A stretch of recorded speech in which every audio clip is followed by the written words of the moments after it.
Funções vetoriais. Para entender o que é uma função vetorial, nós precisamos entender ou lembrar de dois conceitos.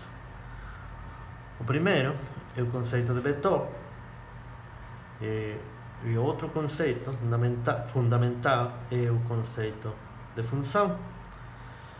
Vamos lembrar qual é o conceito de função. Uma função de variáveis reais é uma regra que associa números reais com números reais. Isto é, se f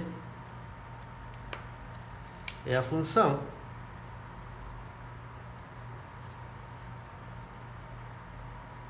a regra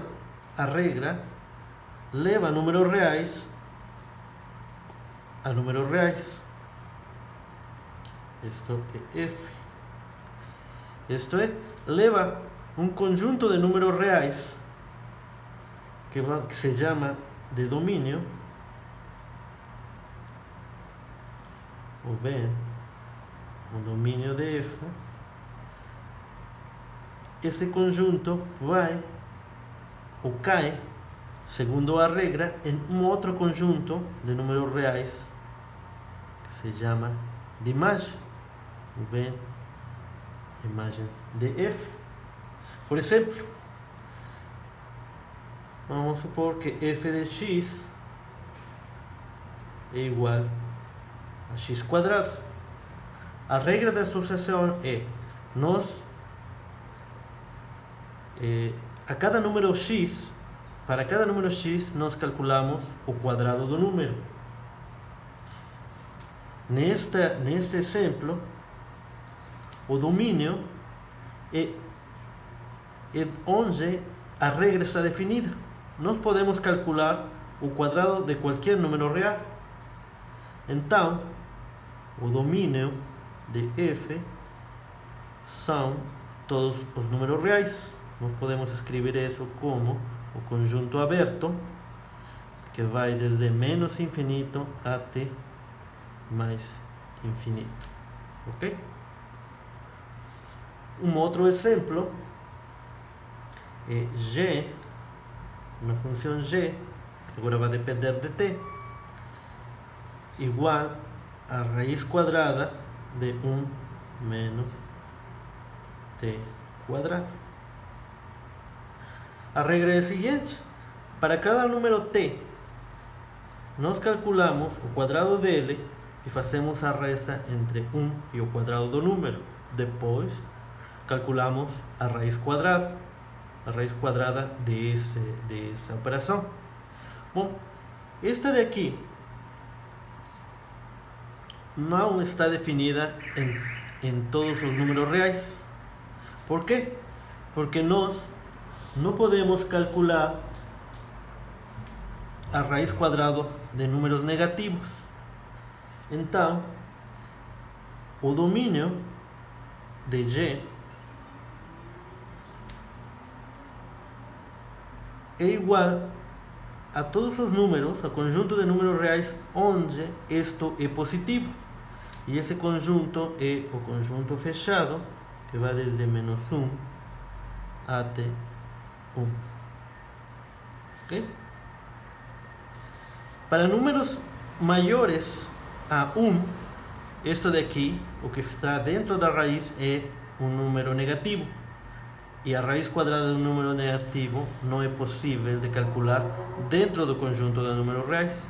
Igual, para números menores a menos 1, isto daqui é um número negativo e nós não podemos calcular isso. Acho que aqui podemos nos apoiar na reta real, em números reais. Aqui está o 0. Vou colocar o número 1 aqui, o número menos 1, isso aqui. Para o número 1, quando t é igual a 1, isto aqui é 1 quadrado, que é 1, 1 menos 1 é 0. nós podemos calcular a raiz quadrada de 0, ela é 0, então existe. Para números desse lado, por exemplo, 2, 1 menos 2 ao quadrado, que é 4, 1 menos 4 é menos 3, e isso não é possível de calcular. Para todos os números daqui, desse lado, a função não faz sentido. Igual aqui, o quadrado de menos 1 é 1, então 1 menos 1 é 0, podemos calcular isso, por isso que é um conjunto fechado. Mas para números menores, por exemplo, menos 2, menos 3, o resultado dentro da raiz é negativo, então isso não está definido dentro dos números reais. E isto aqui, para números dentro desse intervalo, o resultado de 1 menos esses números é algo positivo, e nós podemos calcular a raiz quadrada de um número positivo, ok? Um outro exemplo é HDS igual 1 menos S quadrado. Nessa função, a função está definida praticamente para todos os números reais. Só temos um problema quando S quadrado é igual a 1, isto é, se S é igual a menos 1, o menos 1 quadrado é 1, 1 menos 1 é 0. A divisão entre 0 não existe nos números reais. Também, quando S é igual a 1, aqui no denominador fica 0, e nós não podemos calcular a divisão entre 0. Então, o domínio de H é o conjunto aberto que vai desde menos infinito até o número menos 1. Lembrem, quando temos um conjunto aberto, não podemos considerar o número 1. Quando é conjunto fechado, podemos considerar 1. Essa é a ideia da notação. União, o conjunto de menos 1 até 1 aberto. Não podemos considerar nem menos 1, nem 1. União, conjunto aberto entre 1 até mais infinito. Ok? Isto de cá significa união de conjuntos. Na reta real,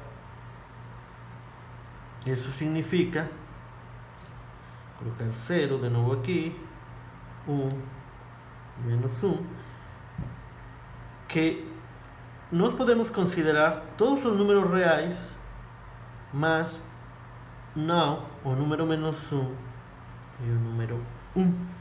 A função não é definida. Este é um exemplo onde a função não é contínua. Lembrem, é um conceito muito importante em funções reais, o conceito de continuidade. Uma função real é contínua se o limite, quando t, por exemplo, tende a de h de t, qualquer função, é igual a h no número a. Ok? Neste caso, no caso de isto é uma função contínua. No caso de HDS, o limite, quando HDS, quando S vai a menos 1, é algo que não existe. Isso significa que não existe. E o limite, quando S vai a 1, de HDS, também é algo que não existe. A função não é contínua. O conceito de continuidade tem relação com o gráfico das funções. A relação entre elas é a seguinte: gráficos.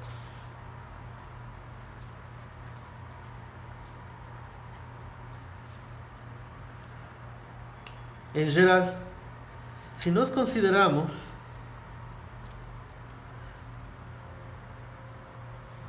os números reais numa linha horizontal, os números reais, e nessa linha colocamos o domínio de alguma função, h ou f, qualquer uma, vamos supor que o domínio que f é uma função de x,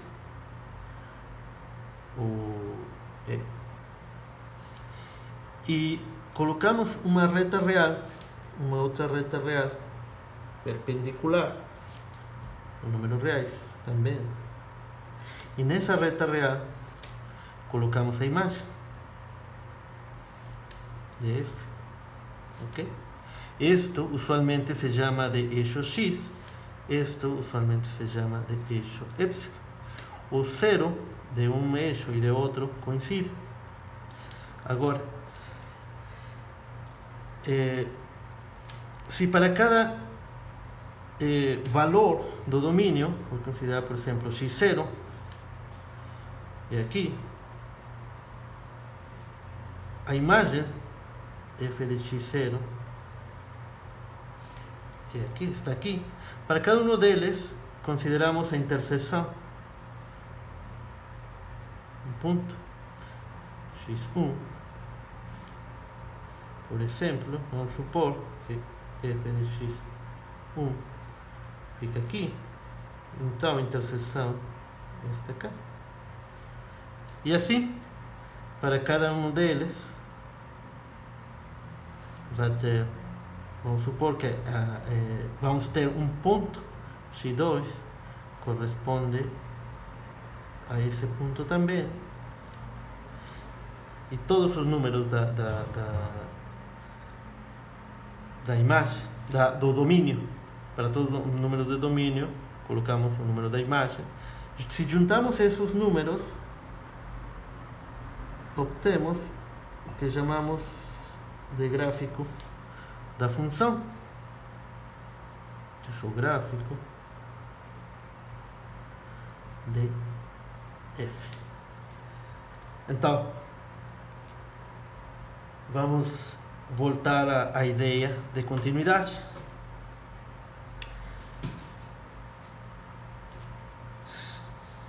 Se uma função é contínua, vou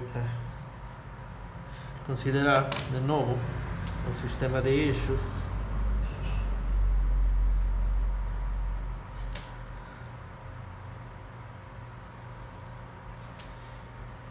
X, Y, ok? E este é X. E neste eixo coloco y igual a f de x. Uma função que é contínua,